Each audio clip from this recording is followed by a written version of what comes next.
Because when I heard tinga, I'm thinking like the chicken style. So is that the play upon words for the name of the restaurant? The restaurant? Correct. Okay. So the name came about, and this is the tostada de tinga. So when I was at sous chef at Rustico, I would always make family meal, but they had feta cheese. I would bring the tortillas. They had chicken. So the real thing I would bring is just like the chipotle sauce, and they had everything else, garlic and all that other stuff. Right. But I would make it for the staff, and then one day one of the cooks was like, "Yo, when are you gonna open up La Tingeria?"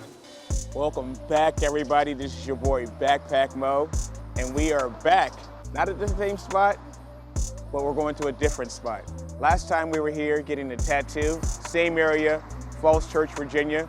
But this time we're going downstairs to La Tingeria, a local taco spot that serves up some really, really good food. They've been able to let us come in early before they've opened to see the process and how everything gets prepared and see what goes into these amazing dishes. So we're gonna go inside, meet the crew, try some of the food, and see what goes on. So what Domingo right here does, he comes in about 5:30, 6 in the morning. Okay. So this is cooking for about 5 to 6 hours. And this is the lengua, or? This is the lengua. Okay. All right, so we just get it out of here.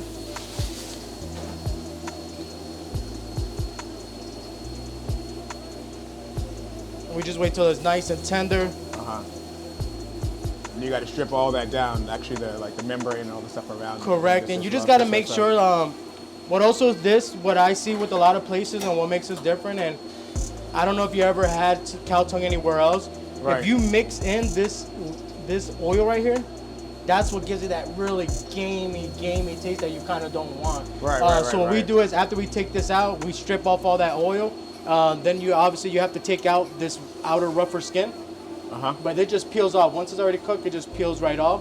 But yeah, we'll make sure we take out the oil because most places they just either don't care or just not trained enough to know that this is what will have your carne asada tasting so gamey where it's just like it's like a foul type of taste. Yeah. So you definitely just don't want that on there. So we just get that off. And we'll put this like in a little cold bath so that it's not so hot when we're trying to strip it down. Gotcha. But you can see right there, you see? That's how you know when it's ready. Yeah, like, exactly. You can tell it's already pulling off of the tongue right outer there. layer too as well. Look, see, boom. That's perfect. That's the perfect lingua right there. Oh yeah. And I am trained Italian, so a lot of the stuff we'll do is like, I don't ever see any other spot cooking like with rosemary and thyme and stuff like that. But I feel like those herbs give the tongue a different flavor profile. Absolutely. It smells good, man. Thank you. Wish you guys could smell it back home. You know? Right? Yeah. Let me get out your way. All right. After this, Domingo's gonna. Cardo, ¿dónde te la pongo allá también, right? All right. So next up, what we're gonna bring out is the goat.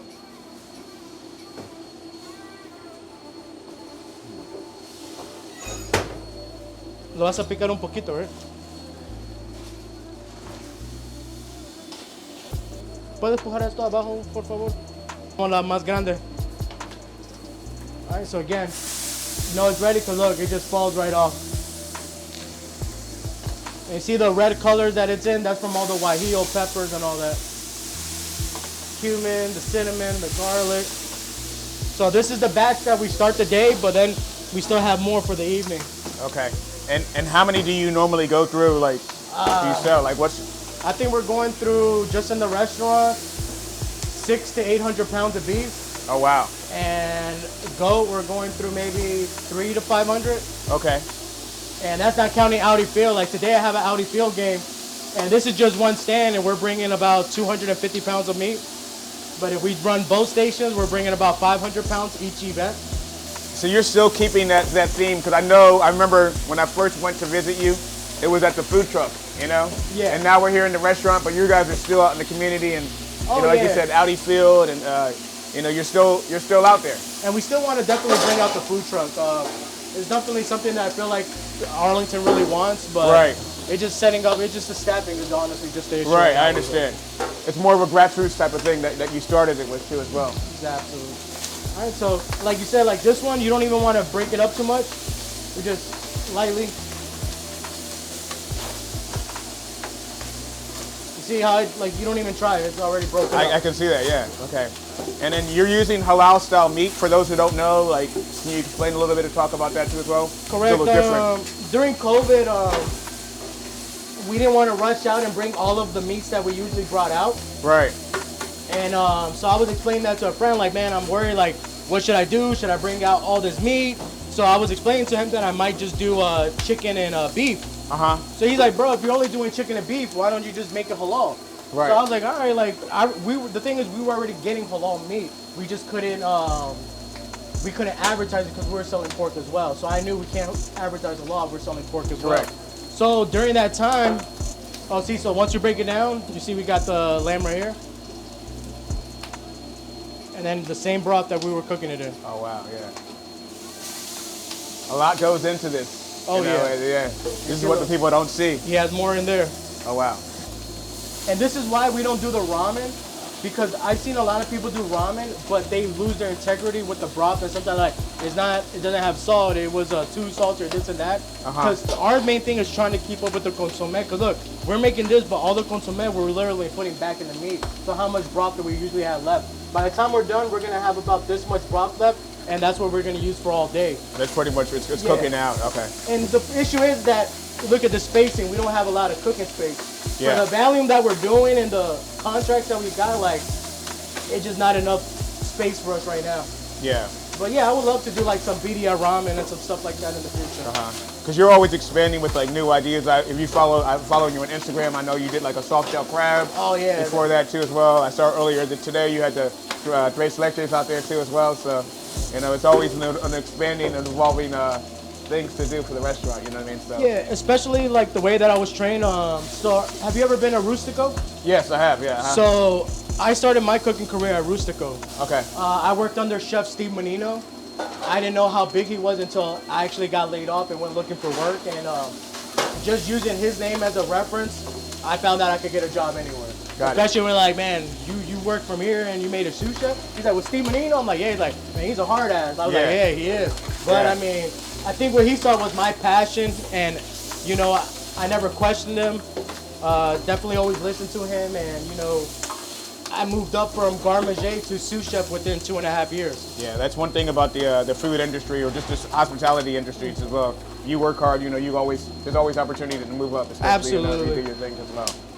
And you know, and the thing is, I've always loved the kitchen, so you know, working in the kitchen was always something that I always loved to do. So it was really easy for me.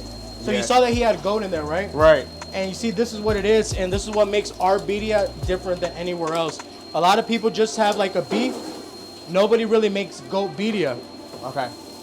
But traditionally, if you go to Mexico or anywhere else, you don't say give me beef birria, you just say give me birria. Correct. And it's always going to be goat. Right. That's what I thought. Yeah, I didn't know there was other. But here, a lot of people not wanting goat, it being a gamey type of thing. That's why people don't like it. But our goat, we braise it, we take it out of that broth, clean it out, and then braise it again. That way that you get a lot of that gaminess out of there. And you see this right here? How was that? But we mix it into the consomme. Oh, okay. That's the secret sauce. Yep. And then once we're done with the beef also, we're gonna put that same broth in there. So we get a beef and goat consomme instead of just that one-dimensional flavor. So that's why you get that really good broth in there. Yes, sir. Yes, sir. All right, next up what he's gonna do is cook the al pastor and the chorizo. Then after that, we're gonna show you the carne asada. Okay. And all this has got to be done by 11 because that's what time you open. So yeah.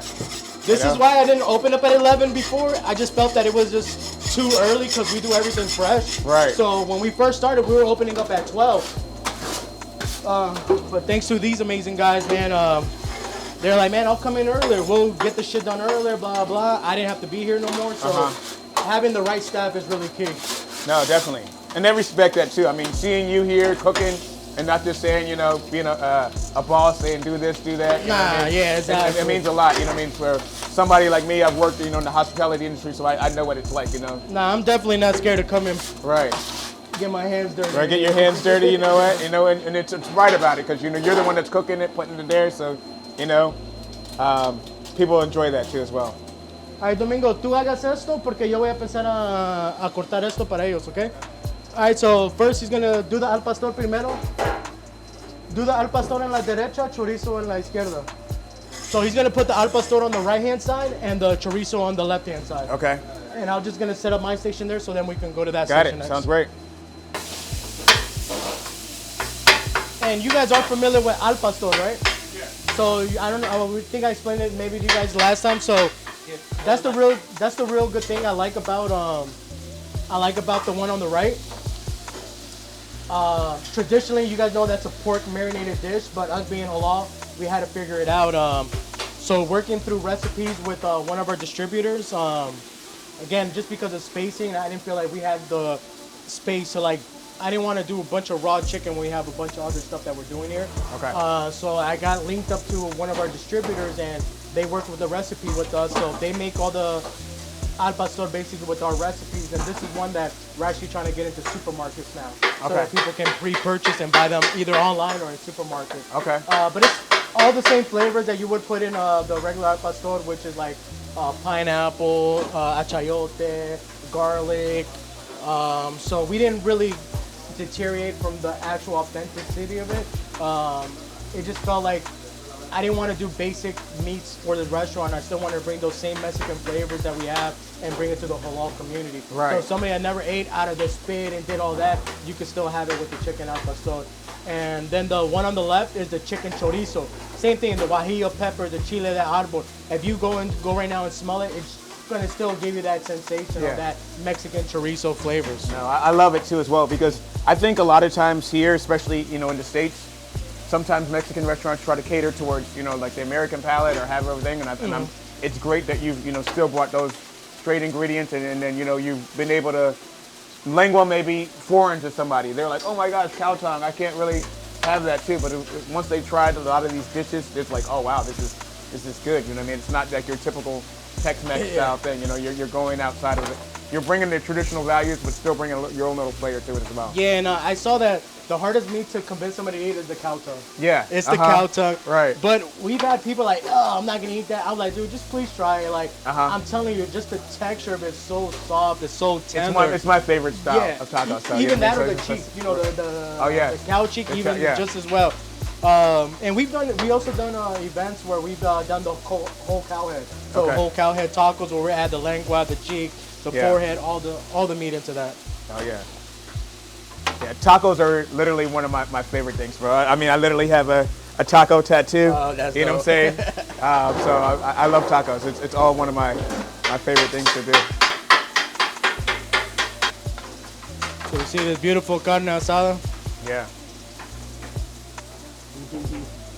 There you go. Nice. You say you were using what, brisket? Yeah, we were using brisket. It was good. It wasn't that it was bad, but I felt like it was just still a little too chewy. So I was dealing with the new supplier, and they had told me like, hey, how come you don't use skirt steak? I'm like, dude, you know how expensive it is? Like, I don't mind doing it, but I just don't want to be charging $7 tacos, but we were able to work on the price, and then, I was happy with it. So he gave me some samples, and, this is some good ass skirt steak right here, man. Right. I even got a case to take camping with me 2 weeks ago for Memorial Day. Nice, nice, nice. So once I'm done here, we're gonna turn on the machine. We're gonna shred it up and then marinate it in our sauce.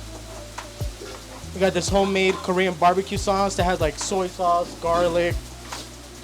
We add some Sprite to get that acidity in there. Okay.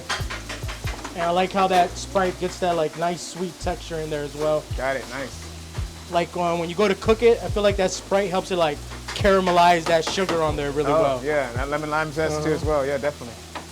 Yeah, everything smells good in here too as well. Yeah, like I said, I know you're working in a tight space, but I mean, I think that adds the authenticity, the local thing. Right. You know what I mean? We got the whole crew out here working. Your friends and out here helping you out too as well. So even me, like I'll come here every now and then, and I'll come from outside, and I'm like, damn, like I mean, honestly, I guess I'm biased, but I'm like, it smells like fucking Mexico when I just like park out there. I'm like, smell the tortillas. I've been, so I know. Yeah, so I'm just like, fuck. Yeah. But you know what I really do love about Mexico, and when I opened this, I never wanted, and like, I love locations. Like, have you been to Preservation Biscuit?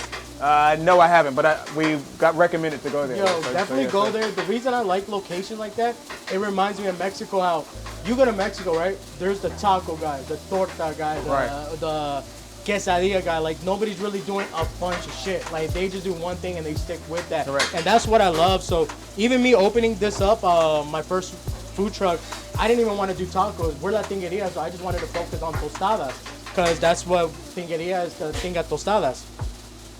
But opening it up, I was like, I realized that people love tacos, so it's hard not to sell tacos. But opening this one, like I wanted to sell albondigas and chilaquile plates and this and that. But I was like, dude, like I'm also trying to keep it small either because I hate people that like you go to other places like huge ass menu where it just makes it confusing to the customer. Exactly. So I feel like we've limited where it's not so small but also not so big, so it's pretty moderate. Like where we're not confusing the customer as well. Right. There's a variety, and it's like you're not intimidated. Like when you're walking in, like, oh, what do I get? What, you know, Yeah. it's I seen huge things like 100 things like, oh fuck, like what do I get?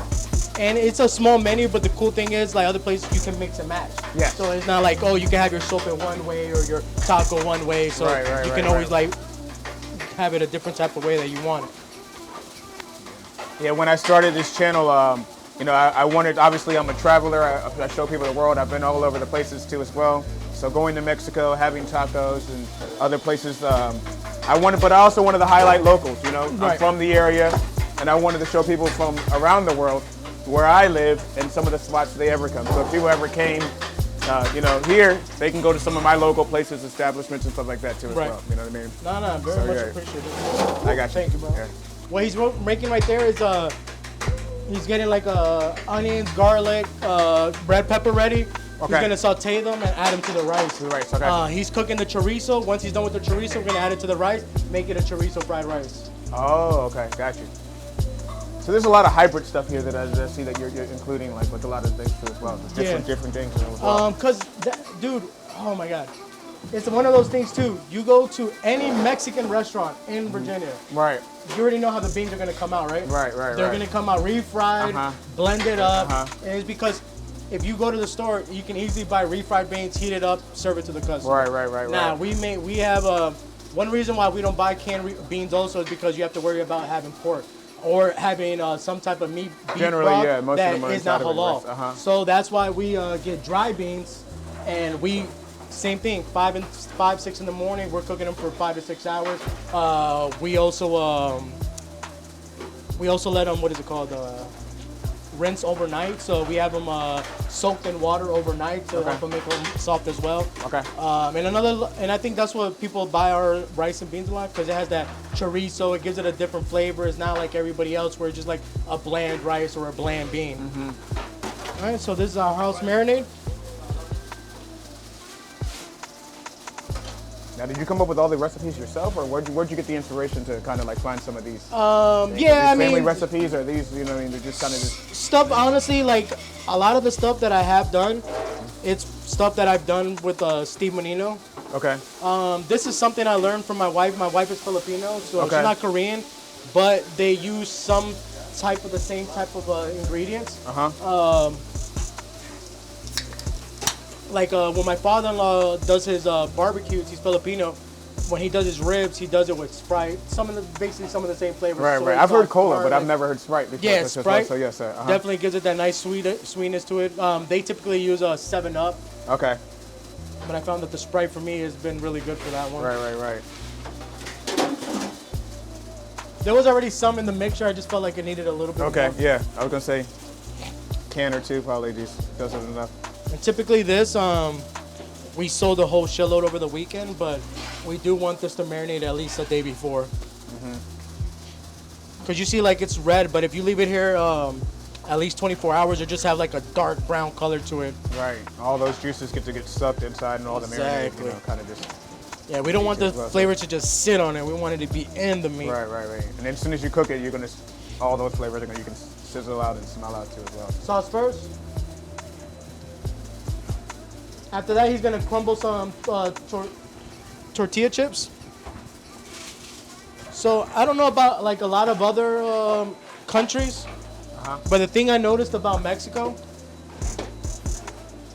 a lot of the cooking is done, I don't want to say leftovers, but they've always find a way to repurpose something. Right. So the unique thing about chilaquiles is that you'll have obviously salsa left over from a party. but then you're making tacos for everybody, but then you have stale tortillas that are left over. So I don't know who invented it that you just put the stale tortillas with salsa and it makes chilaquiles. So if you go to Mexico, it's a really popular breakfast dish. They'll eat it with like a sunny side up egg, some beans, even some people would put the steak on there. Right. So that was one thing I was telling you. Yeah, oh, I don't know if you wanted to get this. This is the chorizo fried rice. So you cook the chorizo with the onion, the garlic, the peppers.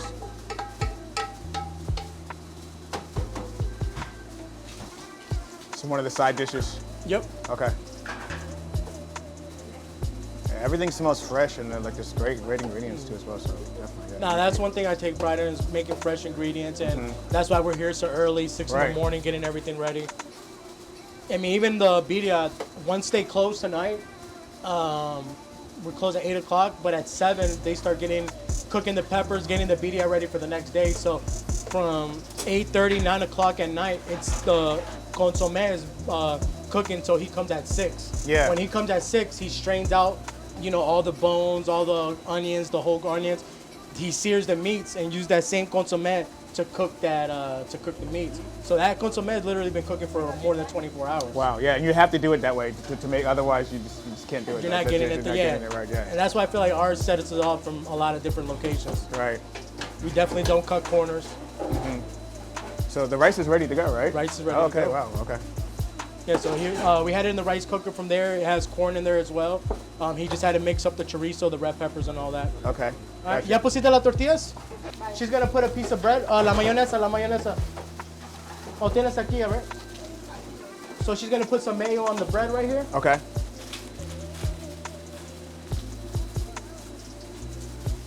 Enséñale, no las escondas, te está grabando. She said, don't get her pretty face. We're gonna make it look good. Yeah. Yes. All right. So this is like a breakfast dish, lunch dish, or like this is lunch, dinner dish, whatever. Whatever, late night, whatever you want to do. Late Okay, night. yeah. Hangover meal. Yeah, definitely. We got our carne asada.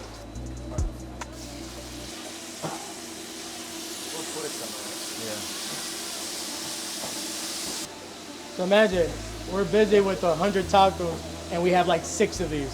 And look at the space that it takes up. So they're usually making the chilaquiles here. We try to keep just the meat here, and then eggs in the back. Okay. I'm gonna space it out a little bit because we got time right now. A little bit of salt. Oh, so this is gonna go on the sandwich? Yep. Okay, all right, got it. So this is why I also wanted to make this, all right?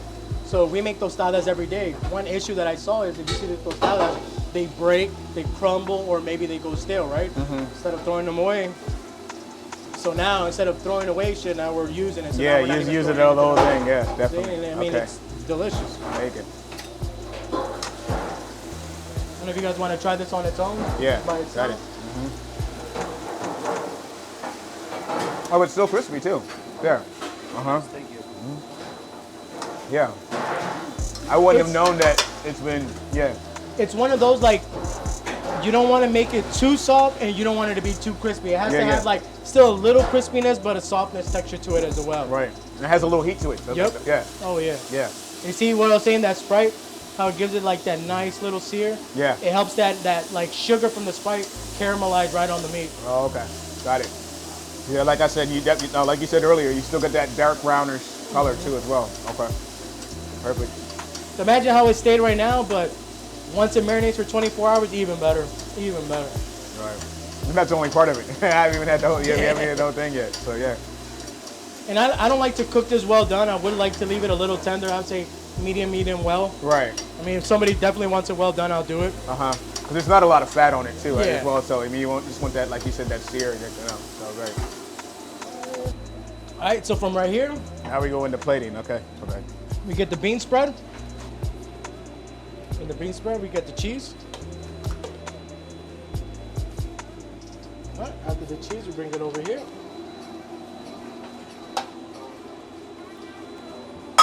Looks beautiful on there. And then once we drop that, we get the spicy on it. So you see we got the sweet on the bottom, the spicy on top. Alright. Belenda, termínalo. Make it nice, make it nice. Aquí lo tengo, lo voy a poner último. En todo, Belinda, todo, todo, todo, todo. Ten cuidado ahí para no perder las partes.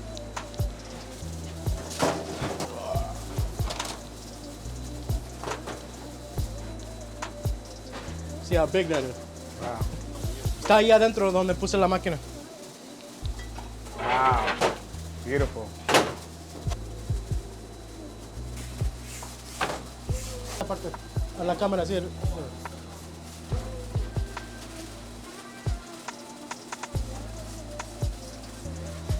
Finish it off with one of these.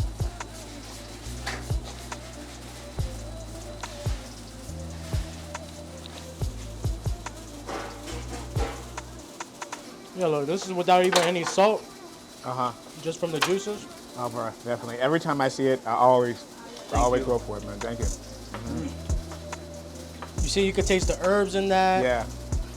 And most people wouldn't even know. Like I said, if they just had it in a meal, like you wouldn't even think. Oh yeah, if you just said carne asada and I gave you, probably be thinking, man, this is the best carne asada I ever got in my life. Yes, And that's how I try to fool people like that. Maybe it's not right, but I'm saying everybody that I fooled with it hasn't complained. No.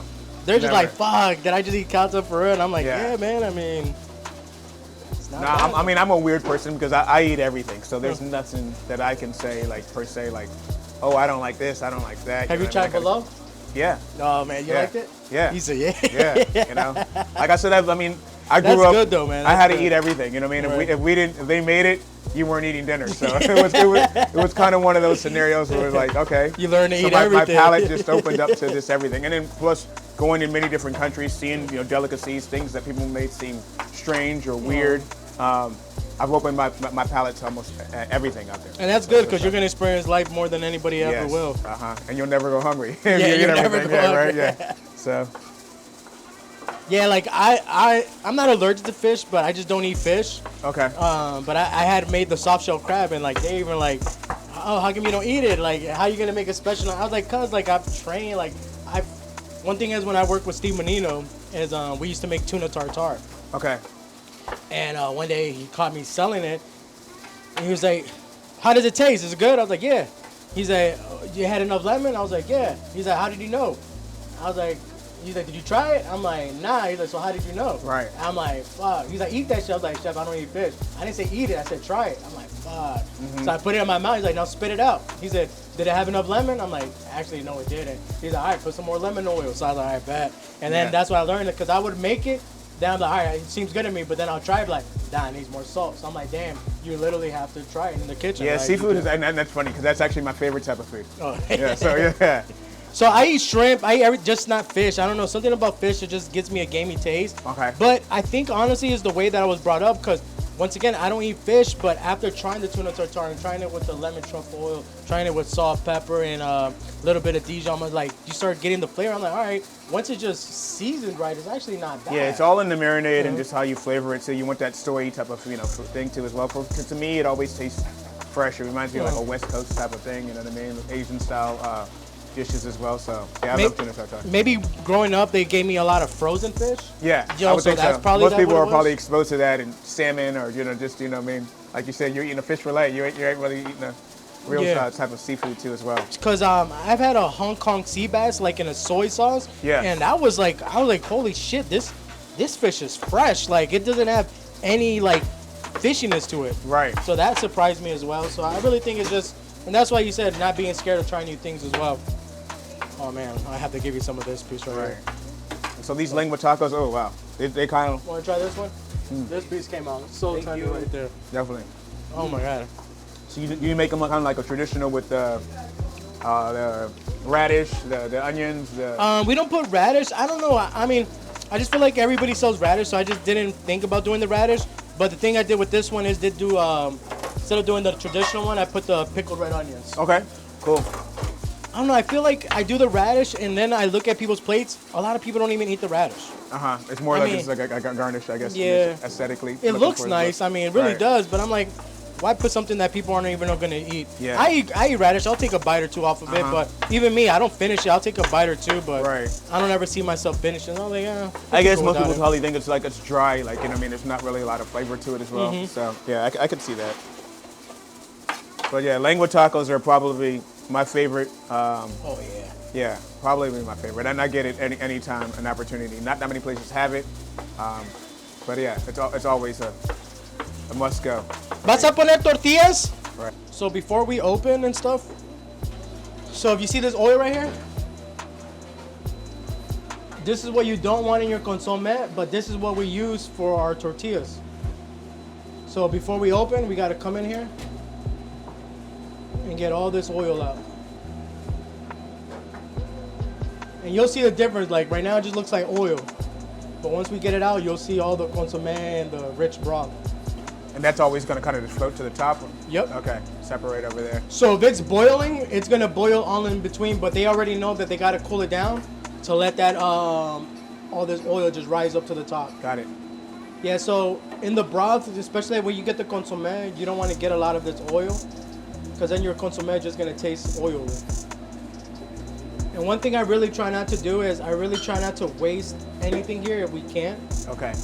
Because you see we put corn in the rice, right? Yes. Put corn in the rice, but I've always liked having corn in here. In the beginning, we were putting whole corn in here. So we'll cut the kernels off the cob. Okay. And then we'll put the cob in here to give it that maize corn flavor to our broth. Gotcha. So nothing is wasted at all. I can see, yes. That way, we just keep those flavors going, and something that sticks out from us from other people as well. Okay, so this oil is going to be what the tortillas are going to be soaked in there, or are we just using it as like a frying oil or cooking it? So we don't really soak it, but we do. You can soak it, but we're so busy that soaking it just isn't doesn't really make sense to us. We'll see. So I put them in the bottles, and we'll just spray it on the grill. Okay. And then put it right on top of the tortilla as well. Gotcha. Add that little. Like I see pictures of like people soaking it online. Like, bro, like when you're busy, how do you keep doing? Like imagine I'm doing a bunch, and you'll see like this thing is filled with tacos. Imagine doing one taco. Yeah. One taco. Right. One taco. Dude, we throw the taco, boom, boom, boom, boom, boom. Oil, flip. Right. We're cooking the order. Yeah. It's not like this stuff is just kind of just sitting out here, and you kind of just.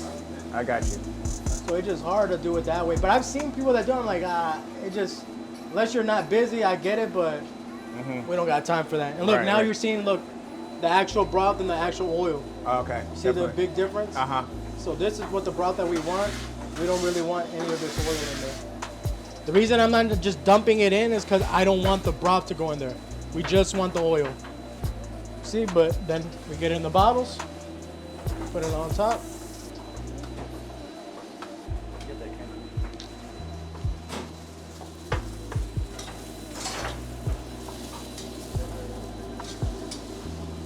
Let that cook. Let me get some lengua.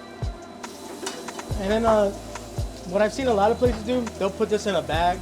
And I've seen it in front of me. I'm like, bro, that's fucking crazy. Right. A lot of people, because either they're scared to sell it or maybe they're just not busy, they'll pre-bag it. Once you order it, they'll just put it in a microwave with the bag, put it in your tortilla. Yeah. I'm like, bro, like, why? Like, if you're not going to do it right, why bother? Yeah, that's what I was saying. Everything, like, you know, you're cooked to order, so that makes sense why you said, you know, you can't just do this, do that, you know, like, if you're not selling it, then you're not ready to put it on the grill. And it's another thing, it's because people have a huge menu. Like, you know, if you have a huge menu, that's when you start, the integrity of your dishes start getting compromised. Exactly. Just a little light, just to get a little bit more seasoning.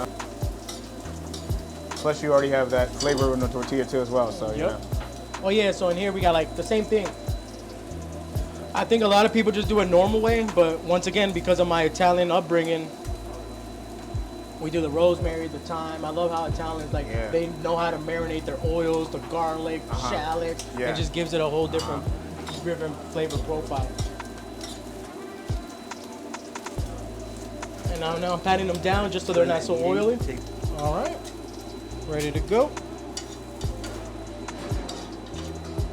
All right, so these are the pickled onions you said? Pickled onions. Cilantro? Cilantro. Of course. And some lime. Fresh lime as a garnish. That's our tacos de lengua. There you go. Wow. Amazing, bro. You're not stingy on the meat that you put in there too. I see that. We're just gonna do one tostada since it's just for y'all right now, but we always do the double tostada for the customer. Okay. Come around here. All right, so this is our chicken tinga. This is the chicken breast that's marinated with the chipotle garlic sauce and caramelized onions. That's the beef tinga. So this is the #1 selling dish you said, or your? Honestly, I would love it to be, but this is our second popular dish. Okay. The first one is birria. I didn't know that we would be popular for the birria, Right. but you see the process that we go through, and I guess that's really why Gotcha. that's one of our most popular. Because when I heard tinga, I'm thinking like the chicken style. So is that the play upon words for the name of the restaurant? The restaurant? Correct. Okay.